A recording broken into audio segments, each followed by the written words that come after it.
Hey everybody, today we're going to talk about 5 powerful words. Seriously, think of them like special keys that help you unlock and understand why the world works the way it does. Let's get right into it.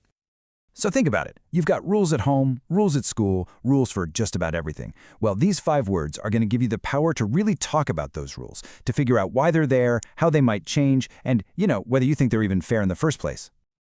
Okay, first up, we're going to look at 2 words that are basically a team. One word is all about describing how things are right now, and the other word describes an action that can totally shake things up. Our first big word is status quo.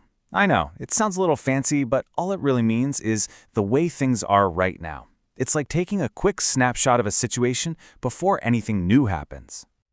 So what does that look like? Well, the status quo could be the school rules you already have, or just the way your neighborhood looks today. It's basically whatever feels normal at the moment. And here's our action word, impose. When someone imposes something, they're forcing a new rule or decision on people. And yeah, they do it even if people don't really agree with it. It's an action that changes the status quo. For example, if your teacher suddenly makes a new rule about cell phones in class, they are imposing that rule. Or a coach might impose way tougher practices right before a big game. In both cases, someone with authority is making a change happen. So here's how they connect, side by side. The status quo is just the way things are, but to impose is to force a change. See? One is all about keeping things the same, and the other is about creating something completely new. All right, moving on. We've got words for the situation and the action. Now let's get some words for how we can actually think about that action and decide if it's a good idea or not. These are our thinking tools. First up is rational. Being rational just means you're using logic and thinking things through clearly. You're using your brain to figure things out, not just your feelings. A rational choice is a thoughtful choice. Next, we've got justifiable. If something is justifiable, it means you can show that it's the right thing to do, or that it's reasonable. There's a good, solid reason behind it. Like missing school because you have a doctor's appointment, that's a justifiable reason. And our last thinking word is principle. A principle is a really big, important belief that guides you. It's kind of like a personal rule you live by that helps you decide what's right and what's wrong. For a lot of people, a big principle is just being honest.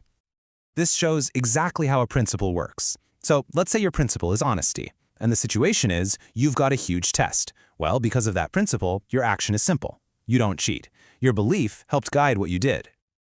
All right, time to put this all together. Let's see how all 5 of these words team up to help you think through pretty much any situation where a rule is getting changed. So let's build one really powerful idea piece by piece. It all starts with an action, when someone tries to impose a change. Remember, that means they're forcing something new to happen. And what are they changing? They're imposing that change on the status quo, on the way things are right now. See how those first 2 words fit together perfectly? Now here's where your thinking words kick in. You can ask, is the reason for this change rational? Is it based on clear thinking and logic, or is it just based on feelings? You can also ask if the change is justifiable. Is there a good, fair reason for this to happen? Can the person in charge explain why it's a good idea? And finally, you can ask what principle it follows. What's the big belief behind this change? Is it about making things more fair? Is it about being safe? Is it about showing respect? Using these words gives you a whole system for thinking clearly about any new rule. And really, that's what this is all about. Status quo, impose, rational, justifiable, and principle, these aren't just vocabulary words. They're powerful tools. And now you have them. You can use them to better understand and question and talk about the world all around you.